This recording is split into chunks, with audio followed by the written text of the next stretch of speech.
Hello, welcome to Hawks Recap. It is still summer and therefore the off season. It is now August, which means that it has been officially a month since the free agency period has started.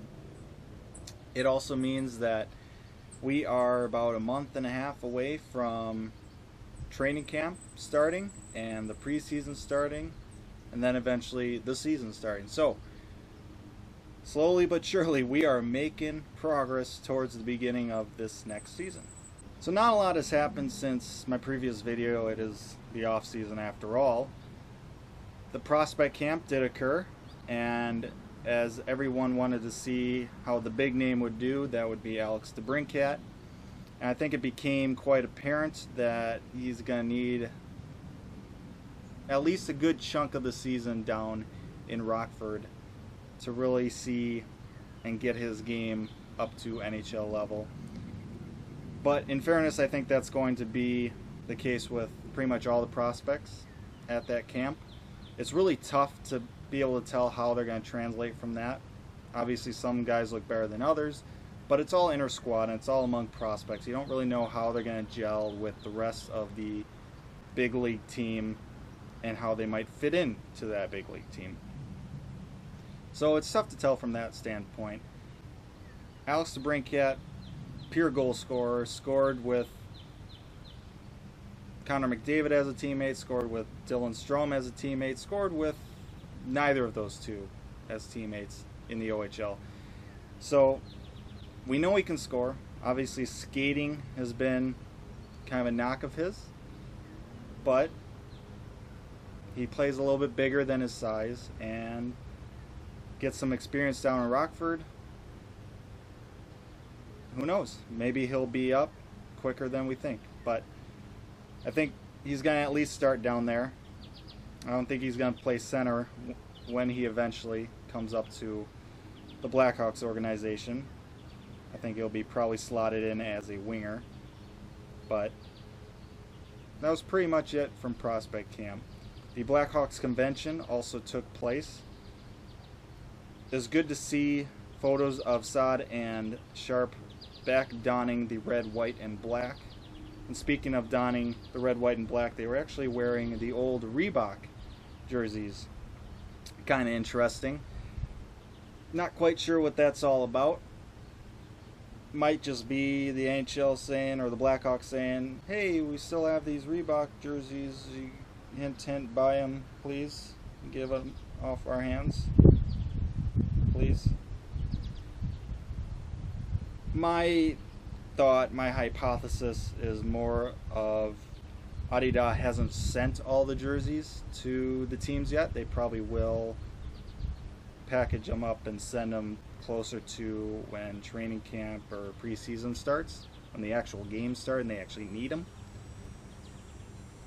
So that's probably why they were using old threads.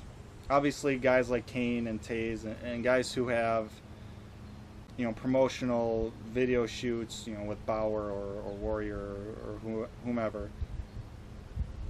Obviously, they'll get or have, the new jerseys for those shoots, those promotional shoots and pictures and everything like that. But in terms of the rest of the team and everyone else, those jerseys probably haven't been all manufactured or put together yet and sent to the team. So that's my guess. Who really knows, though? In other news, we will officially not be re-signing Johnny Oduya to another year. He has signed with the Ottawa Senators to play alongside fellow Swedish defenseman Erik Karlsson. We will also not be re-signing Bryan Campbell, as he has officially retired from the league after one last stint in Chicago. He, however, will be joining the Blackhawks organization in a marketing role of some sort. He could have easily played somewhere else. Bryan Campbell is a player, even though he's 37, 38 maybe, even though he's very much up there in age, he definitely has hockey left in the tank. He has NHL level hockey left in the tank. But there's a point to be said. I mean, he loves Chicago. So doing another stint somewhere else probably not something he really wanted to do. I think that was kind of part of the plan all along for him, in terms of taking the discount to come to Chicago for one last wild ride. He knew that his career was winding down in some ways and wanted to kind of end it in Chicago, a place that he loves. And then if it came to a point where he wasn't going to get another contract with the Blackhawks, he would try and find a way to stay in Chicago and find a way to stay in the NHL in some capacity, that being a non-player role. So sad to see him go from the ice, but happy to have him in the organization still. So that's that. Now, speaking of former players, a great story was released the other day of, speaking of former players, a great article, a great story was released the other day on the Players Tribune. If you're not familiar with the Players Tribune, do yourself a favor and go to that website and read the articles. It is full of fantastic stories from players of all different sports, professional sports leagues. Bunch of NHL ones. The latest one from Bryan Bickell. There was one on Scott Darling earlier. I'd suggest reading that too. That was great. But the one on Bryan Bickell, as pretty much all of the Players Tribune articles that are released, they have a good chance of bringing you to tears. And the Bryan Bickell one was definitely very emotional, just to see what his struggle was like that latter year or two in the league for him in his career, dealing with not knowing his diagnosis, what he was fighting through, and then finally getting the realization that he had MS, which is a horrific disease. And it kind of brings you, as a fan or as a viewer of the sport, you kind of have to take a step back, especially because we remember Bryan Bickell a lot for his fantastic playoff performances. Obviously his game-tying goal, Game 6 against Boston. Because of that, signing his big contract, and then from there, the Blackhawks organization trying to figure out a way, because they're in cap hell, trying to figure out a way to get rid of that contract. Finally being able to deal it to Carolina, but having to give up Teuvo Teravainen to do it because his play just dramatically dropped off. Well, his play dramatically dropped off because it turned out that he was actually dealing with symptoms of MS. So you sit back as a fan and you kind of look at it as like, well, now I kind of feel pretty bad for being pissed off at his play, right? And so you kind of have to look at and think, well, there might be reasons why we see players not performing up to a certain level or a level we expect. Similar thing with Hossa this year. He's dealing with a skin allergy the entire year or the last few years. You don't know about this stuff. It's impossible to know about what these players might be dealing with.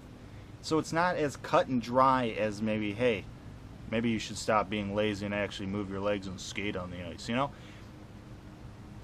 There could be a lot of things going on that we just don't know about. So it's good to keep yourself in a certain perspective, certain frame of reference, thinking, okay, let's not get too hard on these guys.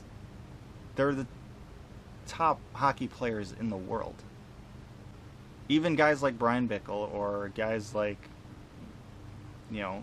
Scott Darling or Dennis Rasmussen, guys who you think about, you know, they haven't been starters, or you're thinking they're not that great of players, or you harp on them for making mistakes. I don't know why I said Scott Darling. He's a saint. But think of all the guys who you harp on and think, oh, you suck at hockey. Well, they made it to the NHL. That is a very, very, very minuscule amount of players ever make it to the NHL. They are the top of the top. You think of John Scott. You think he's an awful hockey player? No. He's a very good hockey player in the grand scheme of things.